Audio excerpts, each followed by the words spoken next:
रुक सिच हज गो जौ। গত 2রা জুন কলকাতা স্প্রিং ক্লাবে ব্ল্যাক বেল্টের পরীক্ষা হয়েছিল। জাপান থেকে সিনা সেন্সাই পরীক্ষা নিতে এসেছিলেন। তো কালীবাজার ক্যারাটে সেন্টার থেকে 19 জন ব্ল্যাক বেল্টের পরীক্ষা দিয়েছে, খুব ভালোভাবে উত্তীর্ণ হয়েছে তারা।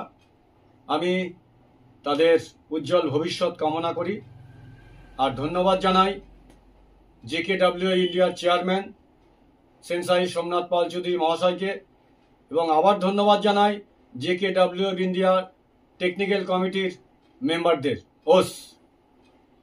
আমার নাম চন্দন সরকার, প্রেসিডেন্ট JK পূর্ব বর্ধমান।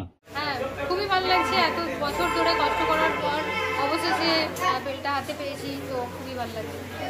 টাফ তো ছিল, অনেকদিন ধরে পরীক্ষার প্রস্তুতি নেওয়া চলছিল এবং অল্প একটু ভুল হলেই স্যাররা অনেকভাবেই অনেকজনকে ক্যান্সেলও করে দিয়েছে। তো তার মধ্যে থেকে আমরা এখানে সবাই পাস করেছি আমাদের ডোজো থেকে। আমি বর্ধমান টাউনে থাকি না, আমি কটলাইনে, আমাকে 3টে স্টেশন পেরিয়ে আসতে হয়। তো আমি সপ্তাহে 3 দিন আসতাম, সকালে আসতাম, দুপুরে হোটেলে খেয়ে বাড়ি ফিরতাম। তো এরকম করে স্ট্রাগলটা একটু ছিল, খুব একটা সহজ ছিল। আমার নাম প্রেয়সী ঘোষ।